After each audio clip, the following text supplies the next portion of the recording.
Senhora presidente, senhores deputados, senhoras deputadas, tenho dois temas para tratar nesta sessão. Mas vou começar por um assunto que está preocupando a todos, que é esta paralisação do transporte público em São Luís, em algumas localidades. Eu procurei me informar sobre o tema, assistindo a versão dada pelo prefeito, a versão dada pelos empresários. Me informei um pouco ali com o vereador, com o deputado Osmar, ex-vereador e naturalmente interessado pelos temas, especialmente aqui da cidade de São Luís. Tenho certeza que o vereador em casa, o deputado em casa com a vereadora Clara se informou sobre o assunto. E acho que realmente é um tema que precisa de nossa atenção e precisa de equilíbrio para que chegue a uma solução.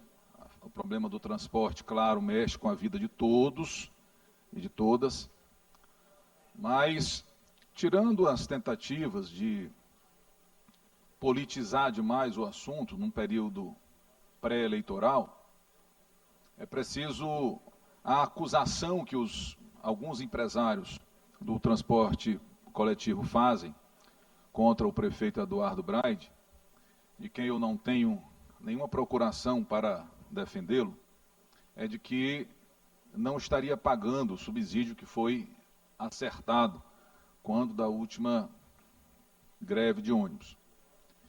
E a explicação que o prefeito dá é que ele não está pagando porque os empresários não estão cumprindo com aquilo que foi pactuado e contratado. Ora, senhores, se aquilo que está assinado no contrato, no que diz respeito à melhoria da qualidade do transporte coletivo, a melhoria da qualidade dos ônibus, o aumento na quantidade, a troca dos ônibus mais velhos por ônibus mais novos, ou seja, a atualização da frota.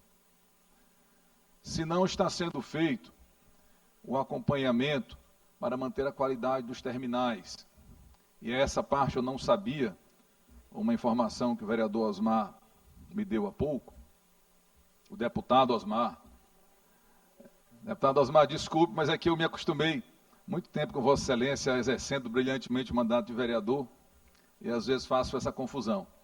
Mas, se os empresários não estão cumprindo com alguns itens importantes que impactam diretamente na vida das pessoas, dos milhares de ludovicenses que precisam do ônibus para ir trabalhar, para voltar para casa, para ir estudar, para voltar da escola, para o seu lazer, é óbvio que o prefeito precisa usar o seu instrumento contratual, que é também não fazer o pagamento da forma que eles estão esperando.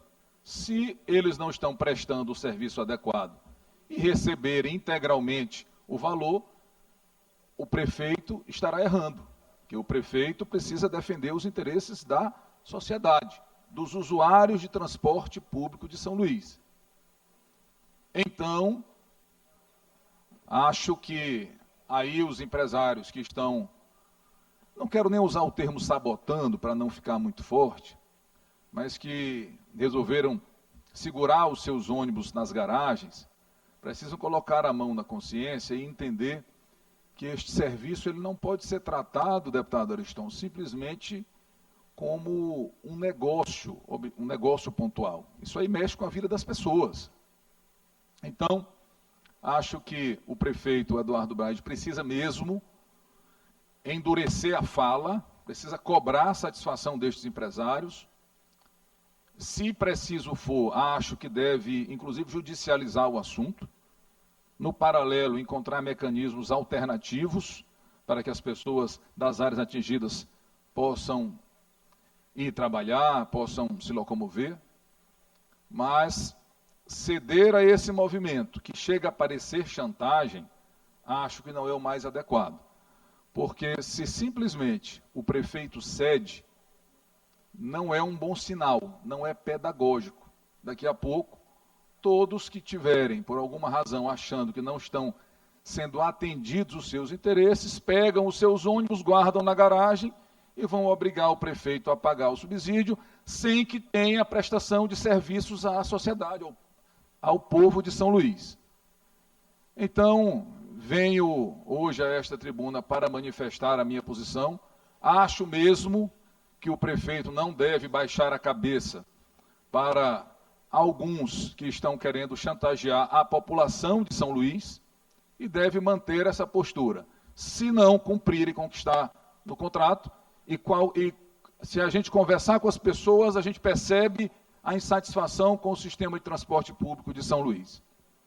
Se a gente conversar mais um pouquinho, as pessoas vão dizer: os ônibus, muitos deles não têm qualidade, têm pequena quantidade. Ora, se o serviço não está sendo prestado com qualidade, é óbvio que não deve ser usado o dinheiro público para pagar.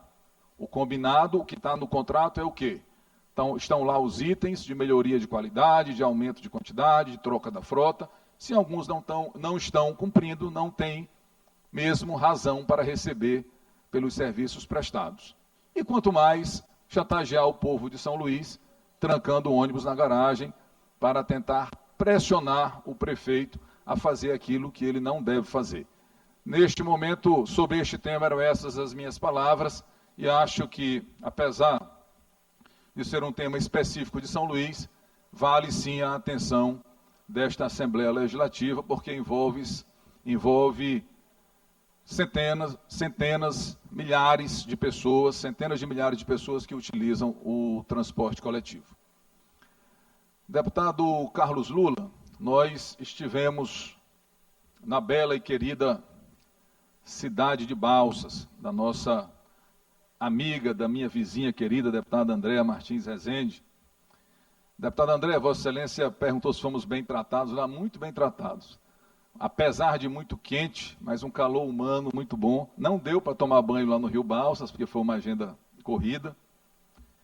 Tive notícias suas lá, notícias positivas do seu trabalho, do seu esforço pela cidade. Mas quero dizer que a nossa ida lá, nós estamos lá para o lançamento da candidatura, da pré-candidatura a deputado federal do vereador Greyson, que Vossa Excelência deve conhecer. Será pré-candidato a deputado federal pelo PSB. E nós vamos lá participar do lançamento da pré-candidatura dele e também do aniversário do centenário da bisavó dele. E também para o aniversário, o lançamento da pré-candidatura de um jovem chamado Kennedy, que se prepara para disputar a eleição de deputado federal. Inclusive, ambos comentaram que já está espalhado na cidade a notícia da pré-candidatura do Túlio a deputado estadual, aquele jovem querido, inteligente, e que espero que tenha êxito nas eleições. Mas, deputada Andréa, nós também fizemos algumas visitas. À Casa das Marias, um trabalho muito bonito, que Vossa Excelência conhece, uma casa de acolhimento a mulheres vítimas de violência doméstica. Uma casa que não tem nenhum vínculo, a senhora lá que é a responsável, não tem nenhum vínculo político eleitoral, político partidário, melhor dizendo. Nós conhecemos, eu e o deputado Lula, lá estavam algumas mulheres, inclusive, que são e foram vítimas de violência doméstica, e nos comprometemos lá, da forma possível, ajudar, inclusive, por sugestão do deputado Lula, prontamente acatada por mim, indicar uma emenda para o ano que vem para colaborar com aquele belo trabalho feito lá. Uma visita, repito e enfatizo, sem nenhum sentido eleitoral, mas conhecendo um projeto muito interessante e que é mantido por trabalho voluntário e por doações de pessoas físicas ou empresários que se sensibilizaram com o assunto. E também fomos a 2 bairros onde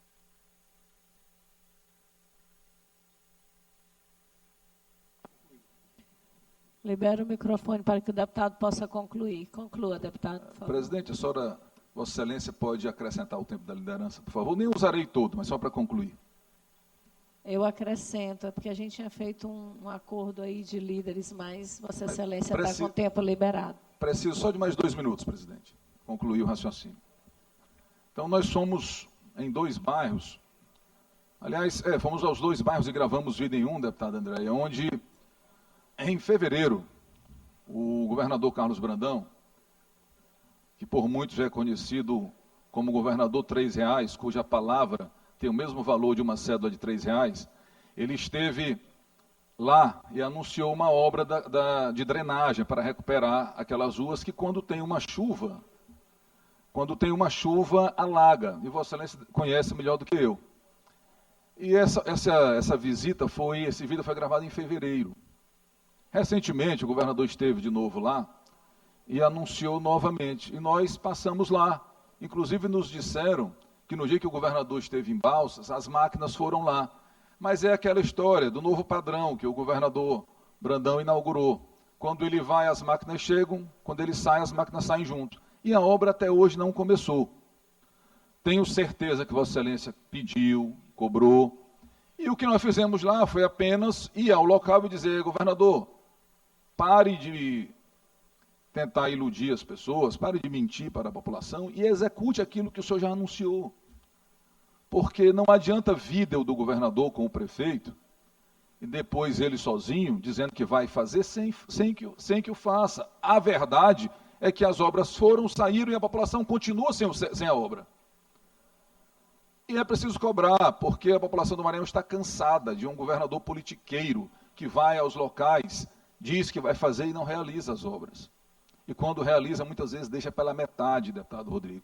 E quando conclui, com poucos meses, já se percebe a obra se destruindo, pela baixa qualidade. Então, nós fizemos esta cobrança lá, tem outros problemas, tem escola cuja obra está pela metade, mas esse é um assunto que nós vamos tratar em breve. E esse é o nosso papel. Nós, de nenhuma forma, queremos desmerecer o trabalho do prefeito, ouvir críticas ao trabalho dele, mas não deu tempo de detalhar. O que nos chamou a atenção foram 2 vídeos de um governador que é useiro e vezeiro em prometer, em levar a máquina, enganar as pessoas, apresentar um candidato de proveta e depois ir embora e as máquinas também. Então, registro aqui na tribuna aquilo que vi em Balsas. Infelizmente, a população sofrendo lá, as chuvas já estão começando, sofrendo porque vai acontecer de novo o que já acontecia, o governador foi lá, anunciou, prometeu e não cumpriu. Muito obrigado.